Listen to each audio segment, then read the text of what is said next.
You're listening to WSTU Stewart. This is WPSL Port St. Lucie.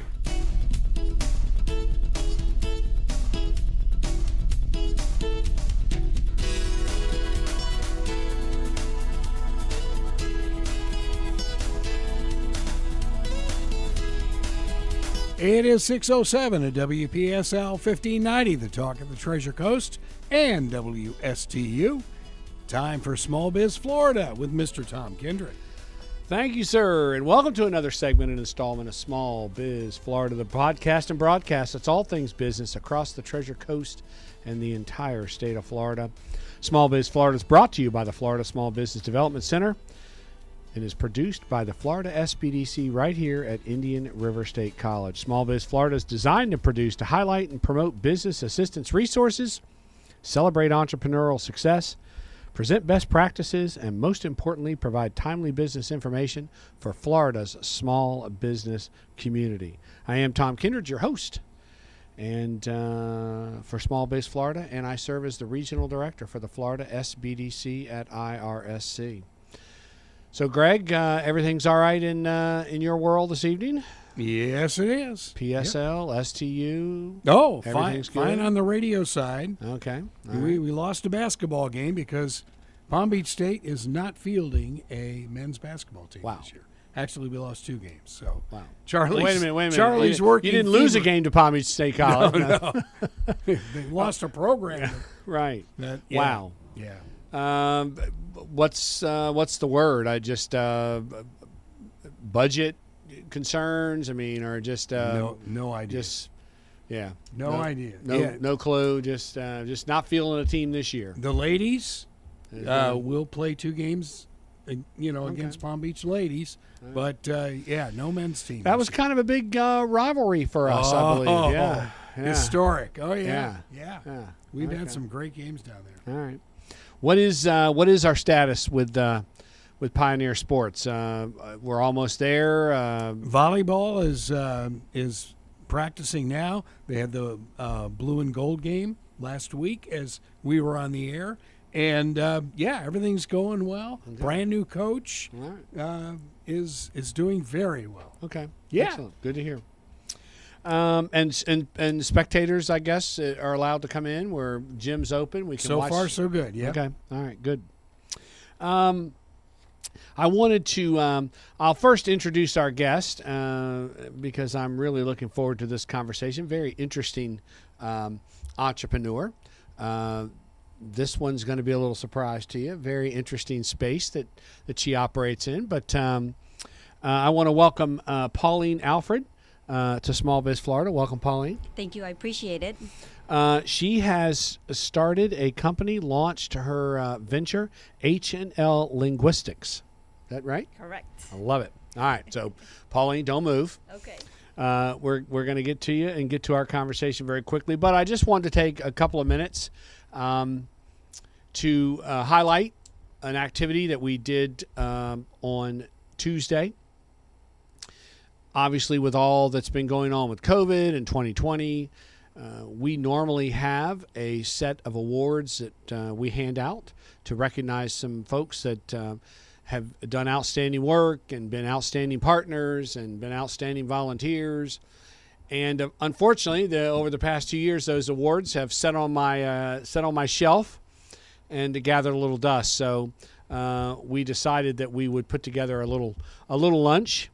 With a small group of folks and separate them and we had our 2020/2021 awards luncheon.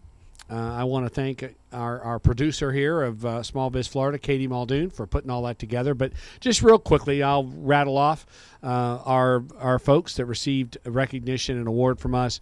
We had the Volunteer of the Year award. 2020 was Miss Candy Marlowe from the St. Lucie County EDC. EDC, yep. That's right. And 2021 was Jennifer Dubé of the St. Lucie County EDC. Both those young ladies have done an incredible job in supporting our program over the last 2 years, especially through all this COVID. We had Student Project of the Year. We had some students a number of years ago actually help us kind of get our podcast version of this broadcast over the finish line. And so Dr. Herb Ricardo led that team of students. So that was our Student Project of the Year award winner. We had our internal consultant of the year, 2020, Miss Emily McHugh. And 2021 was our very own Michael Bernard. So Nice. yeah. So again, great recognition for those two standout consultants with our team. Emily, of course, runs our heads up the international trade section of our program, and Michael Bernard just went full time with us, working with the city of Port St. Lucie. Our resource partners of the year, again, 2020 was our very good friend and great supporter, Mr. Steve Waters with South State Bank. All right. Good going, Steve. That's right.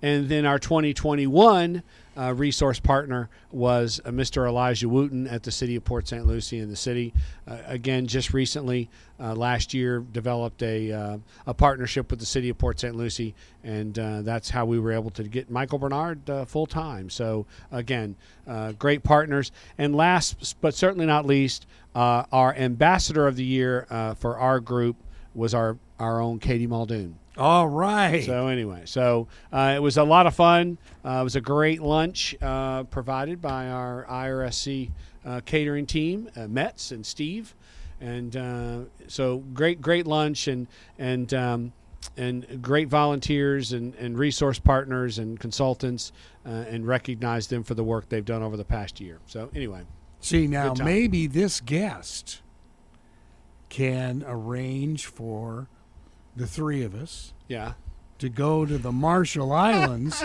and like do I like it. Small Biz Florida from the Marshall Islands. Yeah, Pauline, I like that idea. I do too. Yeah.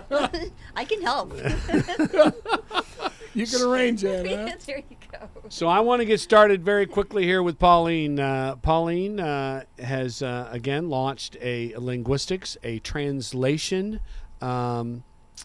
business, and it's in the area of Marshallese language from the Marshall Islands. So, again, you never know who you're going to meet or what you're going to do here in terms of small business. But Pauline, start us with a little bit of your background. How did you get here? And I think I gave it away. You came from the Marshall Islands, but talk to us a little bit about your pathway here. Well, in the Marshall Islands, we did not have a college at my time. They have it now. But prior to that, we always have to come to the States to seek more education. So after graduating from high school, I went to Hawaii to try to pursue my degree. That didn't work out. I just doing vacation most of the time instead of going to class, going surfing. I was going to say, what was your major, surfing? Yeah. Tough place to go to college. Right. Yeah. So at that time, my parents kicked me out of Hawaii, and I moved to Denver, Colorado, attended college there, and that's when I started working for Texas Roadhouse as an admin opening trainer. So again, they kicked me out and told me I need to go to Louisville, Kentucky, where corporate office was. And then after that, I was just done with the cold. My bones were not made for the cold. So this is when I moved to Florida. And then that's when I obtained my bachelor's degree. I was doing also a internship program with NASA for ASL, American Sign Language, for a little bit there. And honestly, it's shocking to see that there's a bunch of deaf people working for NASA. So I did 2 years of internship program over there, and then my brother called me and said they needed some Marshallese interpretation, like a lot of companies are seeking. And I ended up working for 5 of them. And even until this day, they're still seeking more Marshallese interpretation. As of right now, I do mostly my court, medical, and, certain businesses in school. So that's when I decided, hey, you know what? It wouldn't be a bad idea to just open my own business and help my people out at the same time. So how'd you find Port St. Lucie, though? When I first moved here, and I lived in Melbourne, Florida. Okay. And then met my fiance, right now, and Bingo. then he lives in Port St. Lucie. So that's why he's the reason. Oh, those guys always manage to do it. But I mean, it's wherever I go and live, I can take my work with me, so Right. it wasn't a problem. So talk about this, kind of the space of translation and interpreting. Have you come across other folks that started these types of businesses? Is there a model out there that you followed? Do you have contacts of folks that kind of created a business in this space? Honestly, the businesses that hired me, they just told me what I needed to do and gave me certain training, and that's how I learned it. I've Right. never met them in person. It's usually, most of them are in Arkansas because that's where the Right. majority of the population of the Marshall Islands is. So no, for me, my space is, I just work from my Right. house. It seems like everything is virtual Right. when it comes to that. But you, the idea of creating a interpretation translation business, that was just a novel, unique idea. You said, I think I can make a business out of this. Well, the funny thing is, when I started it, I didn't realize how good I was. I mean, I get to speak my language. I in think that all the English. time, Pauline. I'm always having to remind myself how good I am. Yes, I know. Right. I'm just joking. I'm just because I can speak my language and English. I mean, to me, that was very easy, and I honestly did not realize how much they demanded it. Wow. Do So- you speak other languages? Well, I do ASL Okay. as well. Sign language? Correct. Okay. American, Sign Language. So again, go back and tell us a little bit about the demand for this. I mean, if some of our listeners are like me, I didn't know much about the Marshall Islands, number one, and certainly didn't realize there was a large population of Marshallese folks in the U.S. So, and you've now educated me to understand there's a pretty high demand for your services. Yes. And prime example, one day I could be working from 6 o'clock in the morning until 10 at night. Well, considering the time difference. Right. And they're always calling me, and even at night, because, somebody, the cops may go knock on a door, or, somebody's calling 911, or it varies. How do these the users know to contact you? How have you promoted your services? Well, if they realize a person cannot speak, I think, and in the Marshall Islands, in the Marshallese community in the United States, they tell the individual what language they speak, and then the person contacts the bigger companies to offer that language, which that's when they call me. Wow. A lot of middlemen. This is fascinating. Yes. And then you've also sort of taught me a little bit about interpretation and translation. So those are, I sort of use those words synonymously, but you say they are different. There is a difference. Completely different entity. So interpreting is when somebody's speaking and you're talking and helping with the language barrier. Translation is when you translate one language from a paperwork to another. Now, how much technology is involved in all this? I assumed at this point that there's technology out there where I could scan in a Marshallese document and it comes out in English. Is there that kind of technology? Or Not yet. No. No. I mean, in other cases, we use a lot of technology, but if for translation, if a form comes, I have to literally write it or type it Wow. to translate it. So 20, 30-page legal document, you're having to recreate that document. Correct. All right, Microsoft, call Pauline. Oh, no. Huh?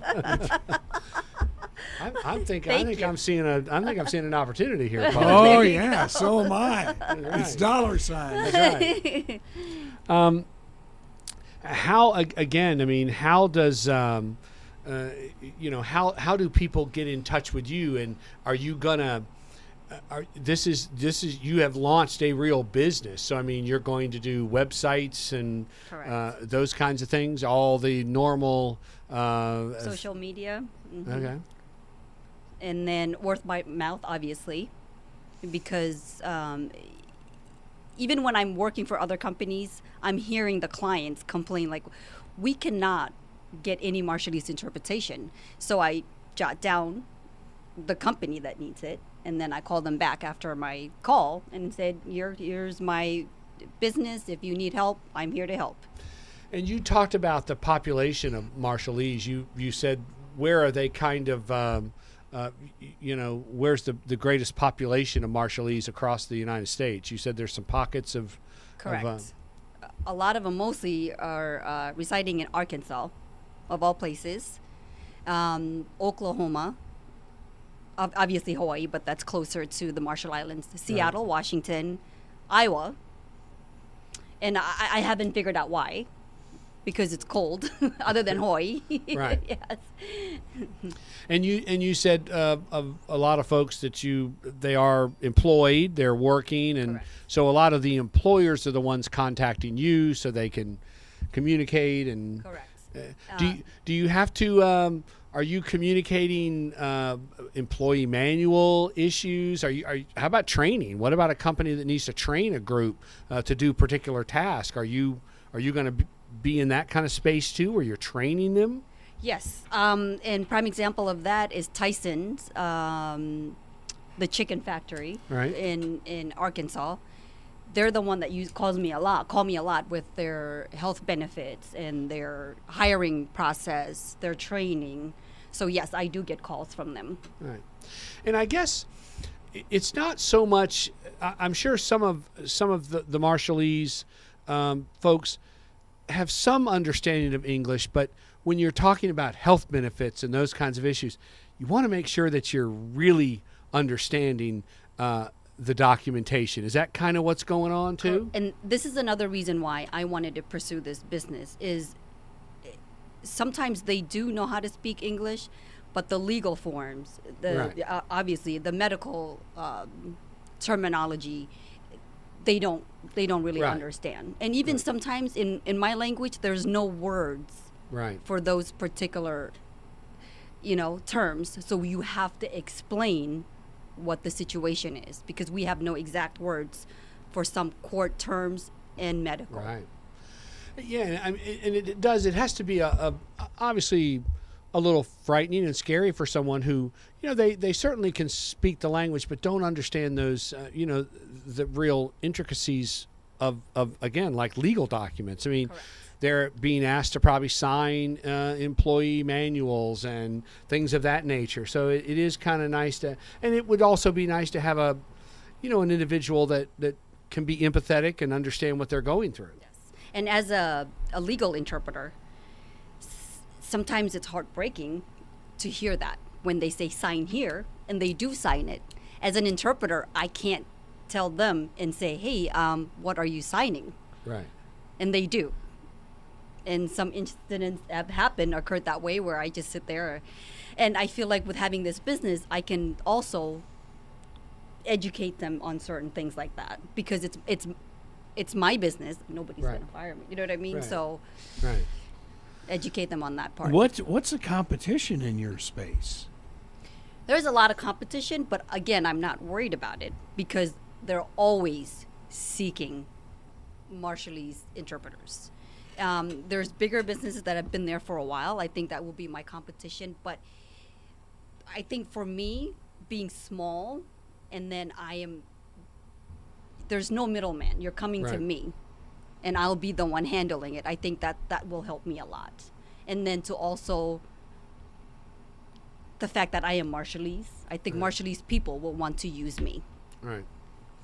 And so you are an entrepreneur now. You realize that. You've International. That's right. Entrepreneur. You have now stepped in it, so you're an entrepreneur. Exciting. And you again, kind of tell us your pathway to the SBDC here along the Treasure Coast. How did you make that connection?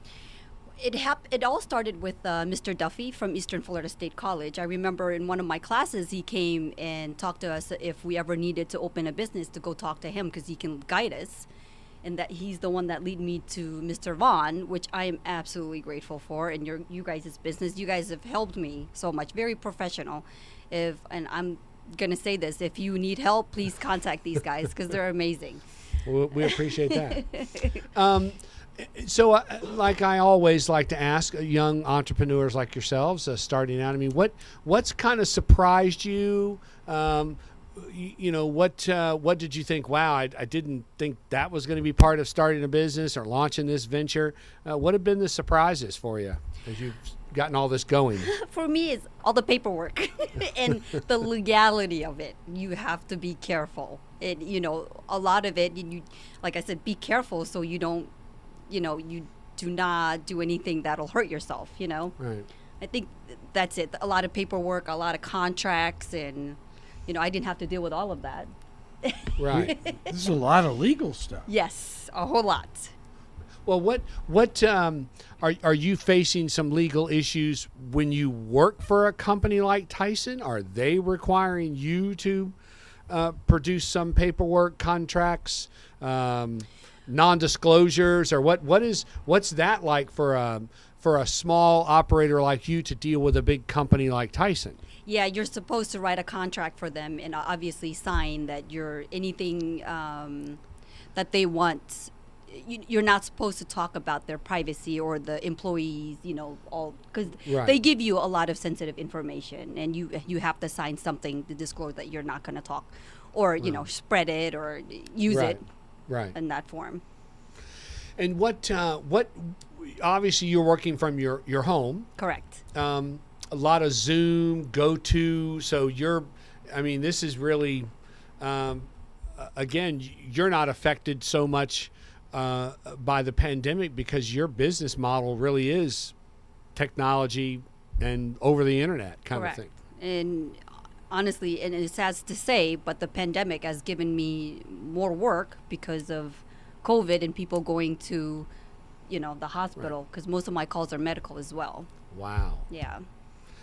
And that's, probably sometimes not easy either because you're Correct. giving updates on family members potentially. Correct. And to call them and let them know that their loved ones have passed because of COVID and they have Wow. not seen them, because Wow. they're not allowed in the hospitals. And you the have to do situation. that? Oh, yes. Oh, And even if the person that's sick requires the church to come and pray with them, I do the praying as well.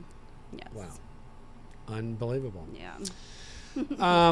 So again, the plan is that you will.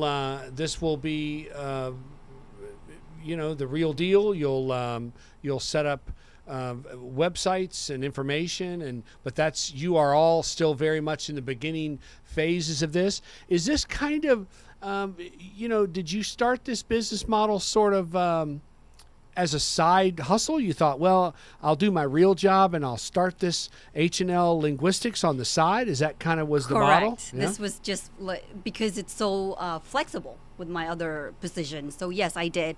But then I'm realizing that this is it. I want to expand and I want to have every station in all of the populated areas in the United States, if possible. That's my plan. Wow. So you are the textbook entrepreneur where you were working your daytime job, but the side hustle was getting in the way. Correct. Correct. And again, that's a model that we teach. I mean, we teach a model like that. That Yes. don't go all in up front. Try it. Start small, work your way through, build up a customer base, build up a reputation and a brand. And then there comes that point when you can step in full time into the job. Yes. I totally agree with that. 100%. can Yes. you work with the Marshall government to have them recommend you as well? I tried that. I reached out to the embassy in the Washington D.C., but they didn't have any. How should I say this? Not opening, but I guess they didn't understand the entity. So they're like, well, we'll get back to you. And I just ended up just doing it on my own. I figured it'd be easier. And there is a Marshallese embassy? Correct. Yeah. Wow. Yes. Well, and again, you just don't know. You really don't know who you're going to meet or talk to or see. There's no telling where you may be with this whole with this business. Yes, I'm so excited. Yeah. Well, you're doing good work, and listen, it's always a pleasure, and it's rewarding to work with enthusiastic, passionate, talented, committed entrepreneurs like yourself. I mean, you've put the time and effort into this. You're doing it the right way, step by step, and that's what we like to see. Because those that do it that way, you mitigate some risk versus just jumping out there all at once. Correct. Thank you so much. I appreciate that. All right. It is Pauline Alfred, entrepreneur extraordinaire, working with the Florida SBDC here along the Treasure Coast to start and launch her business, H&L Linguistics. She is a Marshallese translator and interpreter. And I dare you to tell me you knew that existed. Well, she could create an empire here, though. All right, listen, I'm just going to wait for the job opening with H&L Linguistics, and then I'm going. Okay. I'll keep you in mind. With that, we're going to take a quick break. Don't go anywhere. We'll be back with more Small Biz Florida. Thank you, Pauline.